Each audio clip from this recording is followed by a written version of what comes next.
Muy bien, bienvenidos a la Iglesia Camino de Vida de Nueva Jersey en esta mañana. Vamos a tratar hoy día el tema evidencias y consecuencias. Hay cosas en la vida que pasan y que no necesitan que tú les des su aceptación. Ya están establecidas. La sabiduría consiste en aprender qué es lo que sucede y cómo trabajar con ellos. Hay cosas que suceden, lo creas o no. Hay cosas que pasan, lo apruebes o no. Hay leyes en el mundo que ya están establecidos. Te quiero poner un ejemplo, hermano Eduardo. Los grandes, el que sigue, por favor. Los grandes rascacielos, por ejemplo, de Nueva York, ustedes saben que la Tierra comienza a girar sobre su eje. Y llega un momento que un inmenso rascacielos puede estar de cabeza si tú lo miras, ¿no? Ahora, la pregunta es, ¿cómo no se cae? ¿Cómo una estructura tan grande no puede derrumbarse y caerse? Hay una ley, que es la ley de la gravedad, que es lo que hace que cada cosa se fije al centro de la Tierra. Pasa, así lo creas. Pasa, así no puedas explicarlo. Pasa. Ya están establecidas las leyes. Te pongo otro ejemplo más. Un segundo ejemplo. En este momento, mientras usted se está muriendo de frío acá en Nueva Jersey, en otros sitios, quizás en su país, en Latinoamérica, usted hace una videollamada y están en short, están en camisita corta. ¡Qué calor que hace! ¿Cómo al mismo momento alguien puede estar totalmente congelado y otra persona en el mismo momento puede estar muriéndose de frío? O de calor, perdón, ¿no? Entonces, son leyes que están establecidas. Así funciona el mundo. Así ha sido demarcado por Dios. Usted no puede cambiar las cosas. Usted lo único que tiene que hacer es aceptarlas y tratar de ver cómo maneja su vida en medio de esas circunstancias. Te hago una adivinanza, a ver si tú puedes desarrollarla. ¿A cuánto le gustan las adivinanzas? Mi madre me hacía algunas adivinanzas cuando éramos ahí pequeños, ¿no? Te hago una adivinanza. ¿Qué es de color negro? ¿Qué cosa es rojo cuando la usas? ¿Y qué cosa es gris cuando lo botas? Negro cuando lo compras, rojo cuando lo usas y gris cuando lo botas. El carbón. Negro cuando lo compras, rojo cuando lo usas y gris cuando lo botas. Ahora, ¿cómo sucede eso? Yo no te lo puedo explicar. Simplemente pasa. ¿Cómo una vaca negra come hierba verde y bota leche blanca? Explícamelo a ver. Tú no sabes cómo pasa, pero sucede.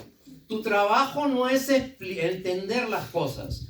Tu trabajo es solamente aceptar las cosas como son y trabajar con las cosas que hay. En la vida de fe, nosotros también tenemos que trabajar con las cosas que nos pasan.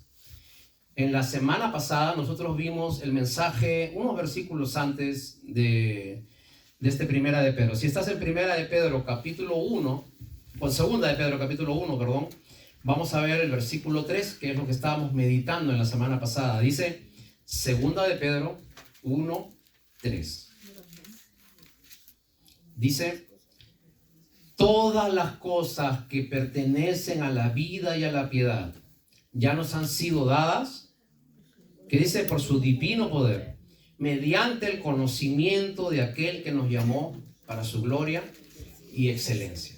Todos los recursos para que usted conozca a Dios, todas las facilidades para que usted crezca en su fe, todas las herramientas para que usted tenga una buena vida, ya han sido dadas a través del conocimiento de este libro, que es el que nos lleva a Cristo Jesús. Ahora, Dios es el que alumbra nuestros ojos de la fe. Pero, siguiente hermano Eduardo, como vamos a ver en el pasaje de hoy día, nosotros hemos leído este pasaje. Dios ya alumbró los ojos de nuestra fe. Dios ya nos trajo a conocer de Él. Dios ya despertó nuestro interés por la vida espiritual. Okay. Pero ahora usted tiene algo que hacer. Dice el apóstol Pedro, ustedes también, poniendo toda diligencia por esto mismo, ahora ustedes añadan a la fe que ya les dio Dios, ¿qué tienen que añadir? Virtud. A la virtud tienen que añadirle conocimiento. Al conocimiento, dominio propio. Al dominio propio, paciencia. A la paciencia, piedad. A la piedad, afecto fraternal. Y al afecto fraternal, amor. Vale decir, una más, hermano, Dios compra un terreno, pero usted es el que lo cultiva. Dios compra un terreno así, seco, con árboles ahí cayéndose. Dios paga ese terreno, pero ahora se lo da a usted, y el que tiene que comenzar a cultivar esa tierra y hacer que esa tierra pueda dar fruto es usted. En las cosas de la fe pasa igual. Dios limpia su vida. Dios compra su salvación. Dios te da todos los recursos para que tú crezcas. Dios te da el arado para que tú puedas tener verdes pastos. Dios te da la semilla, Dios te da el agua, Dios te da los caballitos, Dios te da el arado, Dios te da las herramientas, Dios te da la fuerza, Dios te da la inteligencia, pero esto de aquí lo tiene que hacer usted. Y a veces nosotros tenemos el error de decir, conoce a Jesús y ya está. No, hermano, esa es la puerta. Esa es la entrada solamente. Esa es la forma de llegar a Dios. La Biblia dice, nadie viene al Padre, como dijo Jesucristo, si no es por mí. Entonces, ¿qué es lo que nosotros tenemos que hacer? Dice el apóstol que tenemos que poner mucha diligencia. Eso quiere decir constancia, perseverancia. A pesar de que vengan tiempos difíciles, a pesar de que vengan dificultades en la vida, problemas en el matrimonio, problemas en los hijos, usted tiene que poner toda diligencia, toda constancia. ¿En qué? ¿No? Usted, vamos a retroceder una, por favor, Eduardo. ¿En qué tiene que poner usted? Primero, dice que a tu fe tienes que añadirle virtud. Vamos a pasar dos más, hermano Eduardo, por favor. Vamos a ver un poquito evidencias y consecuencias. A ver, mire, Dios hace lo imposible, que es cambiar a una persona difícil, cambiar a una persona con malos hábitos, y Dios lo transforma, pero usted tiene que hacer lo posible. Dios hace lo imposible, usted hace lo posible. Dios lo perdona y usted le agradece teniendo una vida cambiada. Dios lo hace nacer a la fe, pero usted aprende a caminar en la fe. Dios hace lo difícil, usted hace lo fácil. Dios lo despierta a la fe, pero usted tiene que levantarse a vivir cada día en la fe. Usted tiene que poner toda diligencia en que usted tiene que añadir a lo principal, que es su terreno espiritual, tiene que añadirle virtudes, tiene que añadirle valores a su vida. De tal manera que lo que antes se veía mal, ahora ya no se ve así. Te cuento algo, miren, durante la guerra civil de los Estados Unidos, hubo un presidente que dio una ley para que todos los que eran esclavos, y mayormente los que eran esclavos de afrodescendientes, afroamericanos, tuvieran la libertad. ¿Ok? Ahora, habían dos problemas. Primero, había que avisarle a toda esa gente de todo Estados Unidos que eran libres. Y cuando iban los emisarios del gobierno a decirles que ya no eran esclavos, la primera actitud es que no lo creían. Y había que convencerlos, y por más que les enseñabas papeles, edictos, ellos no creían que finalmente podían ser libres, porque tenían actitud de esclavos. Segundo, cuando finalmente fueron libres y muchas personas comenzaron a llegar a casas de personas y trabajar, entonces, ¿cuál era el problema? Comenzaban a hacer las cosas como siempre las habían hecho. Te pongo un ejemplo. Algunos esclavos comían con su manito, ¿no? Porque a veces les servían la comida, una gran olla, y entre todos comían con su mano. Ahora que eran libres, eran puestos en casas con mesas y sillas. Pero ¿cuál era la costumbre de ellos? Ellos no sabían agarrar el tenedor. Ellos seguían comiendo con su manito. ¿Qué cosa tenían que hacer los dueños de las casas? Enseñarles que ahora tenían que vestirse distinto, comer distinto y tenían que tener otros hábitos. Tenían que acostumbrarse a los hábitos de su nueva vida que tenían. Ya no eran esclavos, ahora eran libres. Entonces, de la misma manera, nosotros cuando venimos a las cosas de la fe, venimos a tener una libertad inmensa, hermano, porque antes te llamaban para hacer algo, inmediatamente iba. Te llamaban los amigos, inmediatamente corrían. Te llamaba alguien por teléfono, inmediatamente estabas ahí. Algo te ataba, te controlaba, te maniataba, no eras libre. Cuando tú conoces las cosas de Dios, tienes la libertad y la tranquilidad de decir, ya no, yo ya estuve ahí, yo ya sé qué es eso. Me trajo malas consecuencias y ahora tengo problemas en mi hogar, en mi vida, con mi familia, con mis hijos, con mi esposo, con mi esposa, pero ahora ya puedo, gracias a Dios, decir que no. Y entonces comienzas a adaptarte a tu nueva vida. Uno más, hermano Eduardo, por favor. Ahora, cuando usted recibe la fe, la Biblia dice que la fe viene por el oír la palabra de Dios. Usted comienza lo que se llama la escalera del triunfo.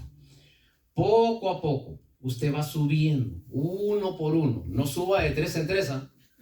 Yo he visto acá cuando suben a la iglesia, suben de 3 en 3. Bla, bla, bla, bla, bla, bla, suenan. Y los que tienen más de 60 son los primeros que suben. Hacen bla, bla, bla. Ok. Después hay que estarle dando masaje, máscara de oxígeno, todo, ¿no? Suba despacio. Esto no es una carrera de velocidad. Esto es una carrera de resistencia.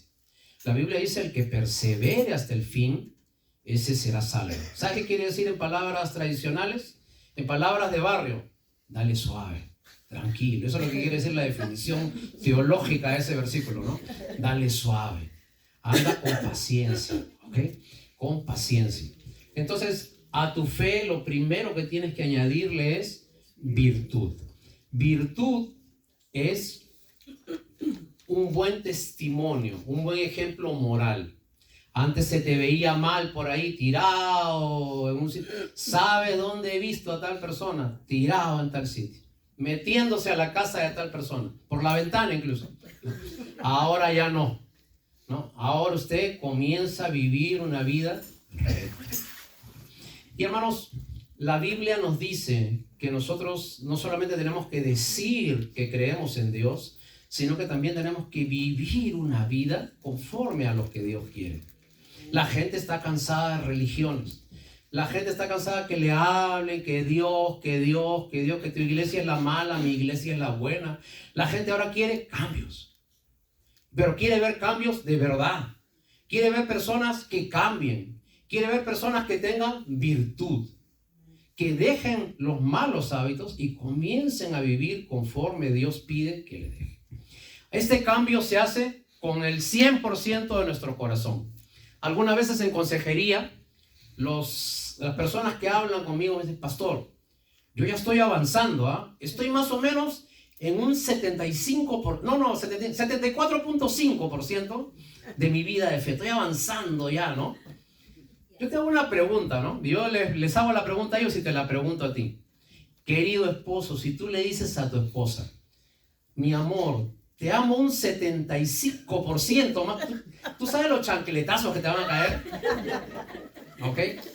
Porque el amor es o lo das todo o no lo das nada. ¿No es cierto?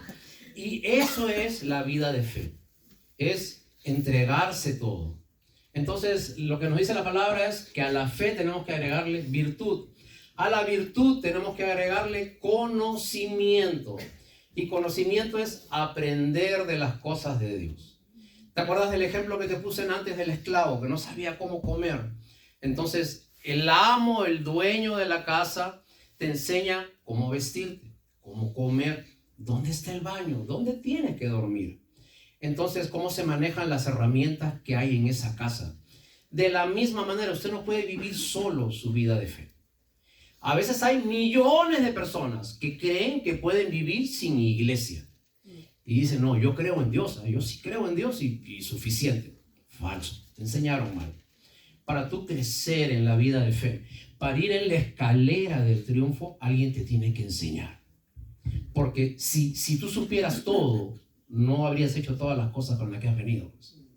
Y como no sabemos mucho de las cosas de la fe, de la vida podemos saber, de la calle podemos saber, del barrio podemos saber, de mujeres podemos saber, de hombres podemos saber, pero de las cosas de la fe tenemos que comenzar a aprender en una iglesia, en un sitio donde te enseñan las cosas como debe ser. Por lo tanto, usted tiene que venir y ser parte de una iglesia. Un creyente que no tiene iglesia es como un restaurante que no tiene clientes. ¿Okay? Una iglesia que no tiene gente es como un cantante que va a un concierto y no hay nadie. Es lo mismo. Usted tiene que convivir con personas de su misma fe. Y tiene que aprender los principios de la palabra del Señor. ¿Ok? Lo siguiente que tiene que hacer es que a lo que conoce tiene que agregarle dominio propio. Muchos de nosotros tenemos demonio propio. ¿Ok? Pero Dios nos pide que tengamos dominio propio, no demonio propio. ¿Ok? A veces nos pasa algo y cuando tenemos un problema, ¿no? El que canta el domingo y levanta la mano explota y grita y acusa y busca quién tiene la culpa y por ahí suena un pi, pi, pi de cosas que no deberíamos haber dicho y después nos cuesta mucho pedir perdón. Y lo que dijiste, ya lo dijiste. Así que tengamos dominio propio, perseverancia, dice la palabra del Señor, piedad, afecto fraternal y amor. Una más, hermano Eduardo, por favor. Avanzando. 3 cosas, o sea, de las 7 características de la escalera del triunfo, 3 cosas tienen que ver con tu fe en Dios. Y 4 cosas tienen que ver con tu relación con los demás. Te aviso, la escalera del triunfo tiene 7 peldaños. 3 de esos peldaños tienen que ver en cómo hacer crecer tu fe. Y 4 de esos peldaños tienen que ver en cómo te tienes que relacionar con los demás. 3 cosas para hacer crecer la fe. Primero, conocimiento. Leer la Biblia, dejar ser enseñado en la Biblia y practicar la Biblia. Segundo, piedad. Tener hábitos que puedan hacer crecer tu fe. Orar, ser parte de una congregación y aprender a pedir consejo. Hermanos, algo muy importante en la vida. Muchas veces los cristianos son personas muy lindas, que creemos mucho en Dios, que somos bien intencionados, pero pedimos consejo cuando ya hicimos todo. Y después que tú tomaste la decisión, mi pastor, ¿y ahora qué puedo hacer? Pero ya hiciste todo a tu forma, a tu manera, no preguntaste. ¿Cómo quieres que te saque yo de esa decisión que ya está hecha? Yo no puedo hacer nada, ¿no? Pero si antes de hacer las cosas tú preguntas, entonces te va a ir mejor. Entonces, 3 cosas para hacer crecer la fe. Primero, conocer. Después, practicar los hábitos espirituales. Y tercero, tener paciencia. ¿Sabes qué significa paciencia? Paciencia viene de 2 verbos, paz y ciencia. O sea, es la ciencia de tener paz en medio de toda circunstancia. Por lo tanto, paciencia es dejar de controlar las cosas. ¿Okay? No controles todas las cosas. Cuando tú quieres controlar todas las cosas te manejarán a ti. Segundo, deja de mandar a los demás. A veces queremos que todo el mundo haga las cosas, ¿no?, como nosotros queremos que se hagan. Y cuando no pasan así, nos molestamos, ¿no? Hay un amigo, sí, dele. Ahí voy. Y hermanos, debemos dejar que Dios cambie lo que yo no puedo cambiar. Usted no puede cambiar el corazón de nadie, por más que lo ame. Usted no puede cambiar a su esposo.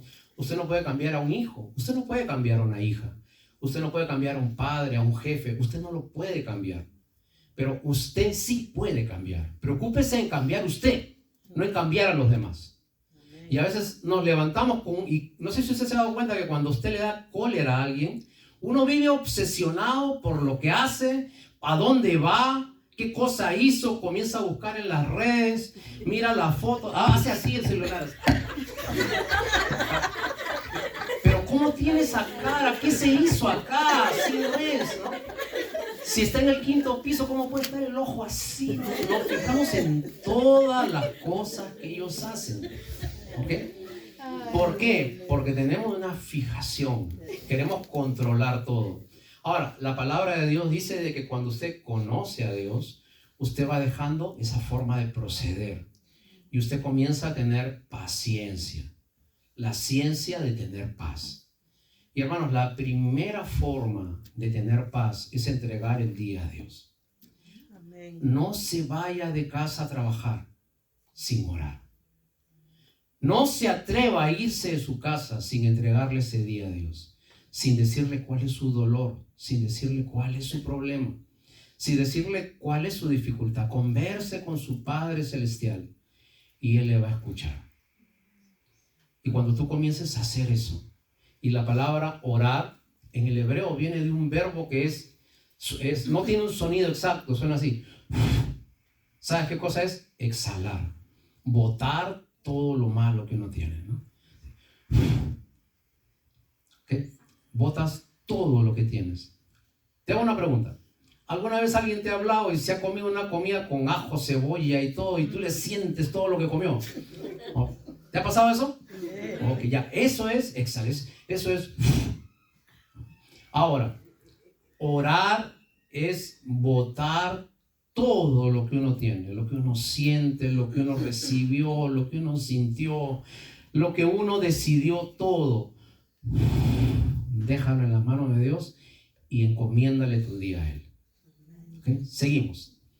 Así como hay cosas para hacer crecer nuestra fe. Siguiente, hermano Eduardo. Hay 4 cosas que demuestran la efectividad de tu fe. Primero, dijimos que era la virtud o la buena moral. Después, el dominio propio. Eso significa controlar tus impulsos sexuales, tus reacciones, tus decisiones, lo que miras, las aplicaciones que abres. ¿Okay? A veces te ponen aplicaciones bien chéveres con una fotito bien linda, ¿ok?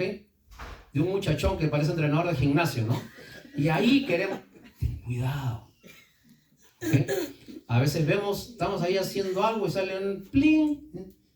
Y vamos. Muchachos lindos, cristianos, te invitan a chatear. ¿Qué tiene de malo chatear? ¿No? Soy casado, tengo tantos hijos, ¿qué tiene de malo chatear? Y es cristiano encima, ¿no? Así que podemos hacer una conversación. Ahí comienzan los problemas. Ahí comienzan las dificultades. ¿Okay? Lo siguiente que tienes que agregar a tu relación con los demás es el afecto fraternal, la generosidad, pensar en lo que le duele a Dios y en lo que le duele a mi prójimo. Hermanos, la madurez es un símbolo de crecimiento espiritual. Ahora, ¿qué es la madurez? La madurez no es que tú digas que eres maduro. La madurez, otros tienen que decirte a ti que eres maduro. No sé si me dejo entender la idea. Te pongo un ejemplo, a ver si me dejo entender. Imagínate que yo me paro acá y digo, hermanos, ¿saben qué? Que el Señor está trabajando en mi vida y qué humilde que soy, ¿no? De verdad que el Señor me ha dado mucha humildad y si ustedes supieran lo humilde que soy, hermano. Entonces no tiene sentido. De la misma manera es la madurez, ¿no? La madurez no es lo que tú digas de ti. La madurez es lo que otros dicen de ti. Porque van viendo evidencias que demuestran la efectividad de tu fe. Ahora, un símbolo de madurez es cuando a ti te duele las cosas que tú haces. Te pongo un ejemplo. Cuando tú haces algo y tú sabes que eso le duele a Dios, estás madurando. Y te duele haber ofendido a Dios y ya no lo haces. Un símbolo de madurez es cuando ofendes a alguien, a una persona que vive contigo, a una persona que te estima mucho. Y puede haber un malentendido, una palabra mal dicha, pero te duele haberle hablado así. Entonces arreglas, zanjas esa opinión, pides perdón y ese es un símbolo de que estás madurando. Y hermanos, lo último que es otra cosa que demuestra la efectividad de la fe es el amor, que es pensar más allá de uno mismo. A veces pienso que me falta, que tengo, que me puedo comprar, ¿cierto? ¿Qué cosa es la última cosa que puedo renovar? Pero dejamos de pensar en personas que viven alrededor nuestro y que están sufriendo. ¿Qué espacio de tu vida hay para pensar en aquel que está sufriendo? Ahora que estamos viviendo estos inviernos tan gélidos aquí en Nueva Jersey, ¿pensaste en alguien que de repente está menos favorecido que tú? ¿En alguien que vive en una situación más estrecha que tú? ¿En alguien que recién ha llegado a este país? ¿En alguien que vive solo en este país? ¿Y has visto alguna manera de mostrarle tu amor, pero físico, material? No solamente Dios te bendiga, no solamente vamos a orar, sino que también es una muestra de que Dios está trabajando en ti el tener amor. Entonces, 4 cosas que demuestran la efectividad de la fe. La virtud, que es una buena moral, el dominio propio, tu carácter, el afecto fraternal y en tener amor. Una más, hermano Eduardo, por favor. El apóstol Pedro sigue diciendo, porque si estas cosas, la fe, el conocimiento, la virtud, dominio propio, paciencia, piedad, afecto fraternal y amor, abundan en ustedes, ustedes no estarán ociosos, ni dejarán de dar fruto en el conocimiento de nuestro Señor Jesucristo. Así que, para usted, que conoce las cosas de la fe, hay una forma de entrar a la escalera del éxito. Y eso es recibiendo el mensaje salvador de Cristo Jesús. Esto no significa cuánto tú conoces de Dios. Tú puedes haber estado muchos años dentro de una iglesia, pero de repente no tienes una relación personal con Dios. Y saben que, hermanos, me encanta Dios, porque Dios siempre me dice la verdad. A veces me duele un poco, pero siempre, siempre, siempre me dice la verdad. Y nunca, nunca, nunca me miente. Él siempre me dice las cosas como son. Y es mi deber decirte de que si usted no acepta al Señor Jesucristo como su Salvador personal, entonces la Biblia dice que toda su vida va a ser un completo desastre. ¿Sabes por qué? Porque el principal problema de la vida no es que te vas a morir. El principal problema de la vida es vivir sin tener un sentido, sin tener un propósito, sin tener una esperanza. Pero nosotros, gracias a Dios, tenemos un Salvador que dijo, venid a mí todos los que estáis trabajados y cargados, y yo los voy a hacer descansar. Y esa invitación no es que entres a una religión, no es que te cambies de iglesia, no es que te vistas distinto, no es que seas un cucufato, no es que seas un fanático, es una relación personal con Dios. Y esa relación personal con Dios, ese crecimiento en la fe, se va a evidenciar en dominio propio, en paciencia, en amor fraternal y en virtudes. Por lo tanto, Dios lo que quiere es que seamos mejores seres humanos. Seguimos avanzando un poco, hermano Eduardo, estamos terminando. El Señor Jesús cierta vez andaba por el camino y dice el Evangelio que vio un árbol de higos, una higuera. Ese árbol era muy grande, se veía a la distancia y estaba lleno de hojas. Y dice que Jesús, viendo una higuera cerca del camino, se acercó. Pero cuando fue a buscar fruto en ella, no halló nada, sino solamente halló hojas solamente. Y el Señor Jesús dijo, nunca jamás nazca de ti fruto. Y al instante la higuera se secó. El propósito principal para el cual tú comienzas una vida de fe es para que dé fruto. Y esa higuera que el Señor Jesús vio era hermosa. Estaba llena de hojas. Seguramente mucha gente venía abajo de esas hojas para tomar el fresco. Quizás las aves del cielo venían y se posaban en las ramitas de esas higueras. Tenía muchas hojas, pero no cumplía su propósito principal. Su propósito principal es dar fruto. Si usted no da fruto, de nada sirve. Si usted no da fruto, de nada le vale. Hay una historia que cuentan los turcos y es una historia muy tradicional de ese país. Los turcos dicen, a través de un cuento, de cómo es que la cebolla es que cuando tú la partes te hace llorar, ¿no? Usted alguna vez ha querido cocinar, ¿ok? Y usted abre su tablet, ¿no? O sea, su tablet de picar, ¿ok? Entonces agarra la cebolla y comienza a ir. Ahora, ¿qué es lo que pasa? No, por reacción, ese olor de la cebolla le hace llorar. Los turcos tienen una historia de por qué es que esto sucede. Ficticia, obviamente, ¿no? Pero para ellos forma parte de la leyenda. Los turcos dicen lo siguiente. Había una persona que su padre le había heredado mucho terreno. Y entonces, cuando él va, ve una gran cantidad de esclavos. Y le dice a un administrador que tenía su padre, todos sus esclavos son míos. Así es, Señor. Ve muchos caballos. Los caballos también son míos. Todo es parte de su propiedad, Señor. Y todas esas cabañas que están allí, todo lo que pueda ver a sus ojos es suyo, Señor. Ahora que el Padre partió, usted es el encargado de ver por todo esto. todo lo que pueda alcanzar sus ojos, toda esa es su riqueza. Y dice que este muchacho, contento, comenzó a ver lo que tenía y comenzó a andar y andar y andar, y en eso ve lo que su padre había sembrado durante muchos años. Y entonces parte de lo que su padre había sembrado durante muchos años. ¿Qué cosa era aquello que su padre habría sembrado? Cebolla.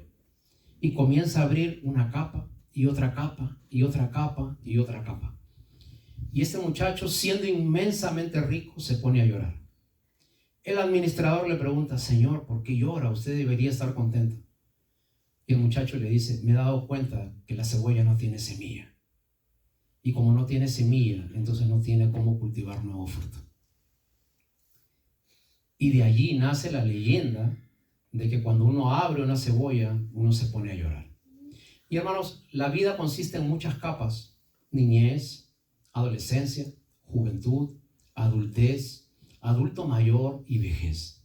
Y tú en la vida vas abriendo una y otra y otra y otra y otra. Pero de nada te sirve crecer, madurar y envejecer si tú no tienes fruto, si no tienes semilla dentro, si no dejas algo en la vida por lo cual tú puedas ser recordado. Jorge Luis Borges, el poeta argentino, decía: he cometido el peor de los pecados, no he sido feliz. Pregunta: ¿cómo está tu vida de fe? Y la felicidad es parecerte a aquello para lo cual Dios te hizo. Avanzamos un poco más, hermano. Dijimos que el tema de hoy era evidencias y consecuencias. Y hermanos, el tipo de vida es consecuencia del estilo de vida que tú tienes. Porque todo lo que tú haces tiene consecuencias. Si tú no siembras, nunca cosechas. Vas a recibir un inmenso campo de fe, pero siempre vas a ser una tierra árida, dura, que no echa fruto. Pero si usted comienza a añadir a la fe que recibió virtud, a la virtud conocimiento, al conocimiento dominio propio, al dominio propio piedad, a la piedad amor fraternal y al afecto fraternal amor, entonces no te dejará nunca, nunca, nunca estar sin fruto en el conocimiento de nuestro Señor Jesucristo. Así que hoy día hay una invitación para usted que quizás vino sin saber bien qué cosa iba a pasar. Dios sí sabía qué iba a pasar cuando tú venías. Dios quería abrir tus ojos a los caminos de la fe. Y Dios te estira la mano en esta mañana y te está pidiendo que por favor, por enésima vez comiences, pero que comiences con Él. Quizás tú has tratado de enderezar tu vida a tu forma, a tu manera, a tu estilo. Y siempre fracasaste, y siempre caíste, y siempre por más que empezabas bien, terminabas mal. Hoy día hay una invitación, no para que tú hagas las cosas en tus fuerzas, sino para que tú te entregues en los brazos de aquel que puede caminar por ti, avanzar por ti, seguir contigo y hacer que tu vida tenga un propósito. Y para hacer eso, lo único que tienes que hacer es quitar una pequeña palabra que hay en tu diccionario. Y esa palabra se llama orgullo. No quieres seguir a Jesucristo porque no sabes qué va a pasar. No quieres seguir a Jesucristo porque se acabó la diversión. No quieres seguir a Jesucristo porque no sabes qué van a hablar de ti. No quieres seguir a Jesucristo porque te da miedo caer al vacío. Yo tengo 45 años en la vida de fe, no me preguntes mi edad, por favor. Pero lo que sí te digo es que he pasado por todas las etapas que ha podido pasar un ser humano y estoy yendo a la última ya, a la edad de riesgo, ¿no? A la edad de riesgo. Y hermanos, la mejor vida que puedes tener es tener una vida con Jesucristo en tu corazón. Pero tú tienes que hacer tu parte. Hay un versículo que a los cristianos nos encanta, que está en Salmos 34:7. Dice, vamos a buscarlo. Salmos 37:4. Salmos capítulo 37 y estamos terminando. Salmos 37:4. Si no lo encuentras, no te preocupes, yo te lo voy a leer. Salmos capítulo 37, versículo 4. Un pasaje muy conocido. Inclusive hay canciones sobre este versículo. Salmos 37, versículo 4. Salmo de David.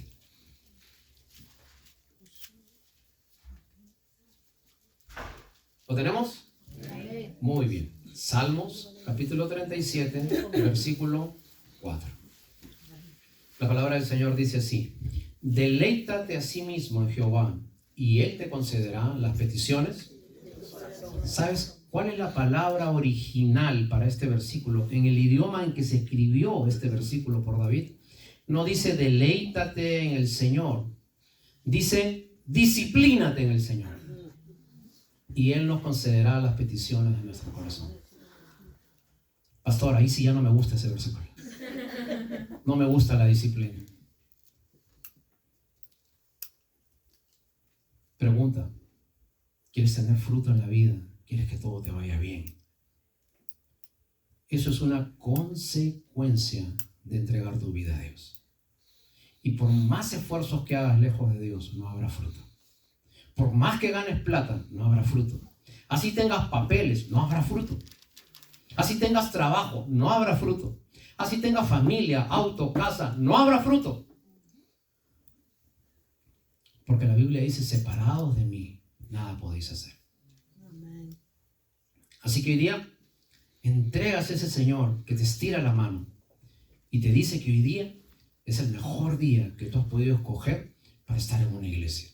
Es el día en que tú recibes la palabra del Señor y la aceptas de todo corazón y la haces parte de tu vida y haces que eso sea el motor, el empuje de cada cosa que tú haces.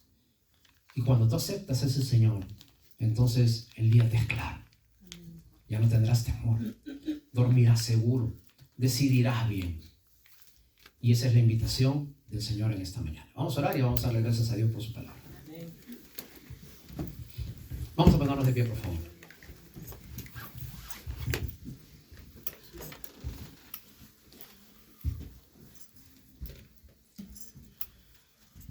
Hoy quisiera hablar especialmente con aquellas personas que al recibir este mensaje quieren hacer una decisión por seguir al Señor Jesucristo de todo corazón.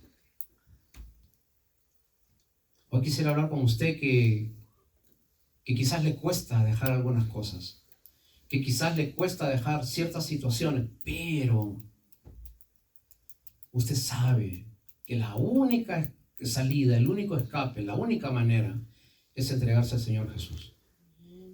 Y si este es tu deseo y tu petición, vamos a orar un minuto. Vamos a cerrar nuestros ojos, agachar nuestra cabeza y yo quiero que usted ore conmigo si es que usted quiere comenzar una vida de fe. Oremos, por favor. Todos en silencio, solamente aquellos que quieren hacer una decisión personal por Jesucristo, oren conmigo. Señor Jesús, en esta mañana queremos darte gracias porque hoy día me invitas a seguir mi vida, pero contigo.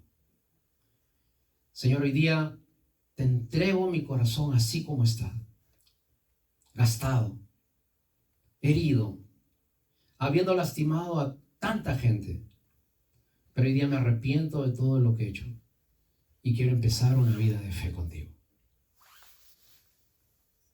Así que desde hoy día decido entregarme a ese Señor que puede limpiar mi vida, salvar mi alma y llevarme adelante en todo lo que me queda de vida.